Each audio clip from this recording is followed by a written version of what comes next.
All right, so every time we get started, we have what we call a leadership moment. Tom came up with that. What is leadership?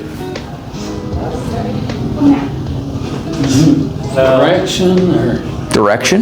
Okay. Being the example. Being the example. Integrity. Integrity. It's an interesting question, right? You're probably used to being asked, what is a leader? Or what attributes of a leader, or what are attributes of a leader, something like that. But I think most of us, when we think of what is leadership, we probably have one of maybe 2 or 3 different ideas in our head. We might have this idea of a position, right? A position that gets bestowed upon us, whether positively or negatively.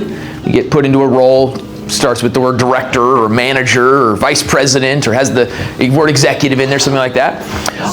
We might also think of leadership in terms of like comparison to others. So many of you are in sales, and so sales leader means that you're ahead of other people, right? You've sold more than other people in the firm. But there is a third style of leadership that I think is really what a real leader is. Maybe I should say it better defines leadership, and it's one who inspires. One who inspires. I can have a role or a title and not inspire anybody. In fact, we've probably all had a boss with a role or a title that, quite frankly, the minute they weren't around, they were not leading us. I can also think of a lot of people whose numbers are great, maybe sales leaders or something of that nature, but they honestly were jerks, right? They weren't somebody that we really looked at as a leader. But here's what's interesting. You don't actually have to have a position or a title to inspire. It's an informal leader. Call that leading from within the pack. Yeah, leading from within the pack, informal leadership, leading up sometimes it's called, right? I say that to say, if we're thinking of leadership from the perspective of inspiration, I have a saying that I really like, and that is, a leader's throne is a servant's footstool. A leader's throne is a servant's footstool. What is more inspiring, more impactful, more helpful than the person that just wants to help people?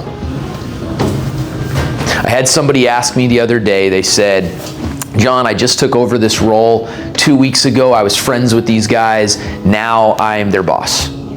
And they don't want to listen to me. And every time I come up with an idea, they want to push back and they want to say that I've got a big head or whatever. What do I do? And I said, well, before you start telling them all of your ideas, make sure that they have every reason to know and believe that you care about them. It's really hard to give someone a hard time about their ideas when you know that they want what's best for you. When you know that they've got your best interest at heart. Caring about each other, serving one another, inspiring each other. This is the kind of leadership that doesn't require a role. It doesn't require specific numbers. It doesn't require anything other than we actually look at other people as worthy of dignity and then treat them as such. And when we do that, if we're willing to do that, we will find that we are a leader, whether we ever get the title or not. Because people will look to us and go, hey, Tom, what would you do in this situation? Just because they know Tom cares about them. Hey, what should I do about this? Just because they can tell. So that would be what I would give you as a leadership moment today, is to just recognize that whatever your role is, whether you're a solopreneur, a sales representative, an entrepreneur, or maybe somebody that's scaling a humongous company, or part of giant scaling right now, just care about people. And let them know that. Make sure they have a reason to believe that. A question I like to ask leaders is, do you care about your people? And of course everyone goes, oh yeah, of course I do. And I say, great. What have you done this week that lets them know that? What reason would they give if we ask them? But that's real leadership. It's the inspiration that we have and the inspiration that we give.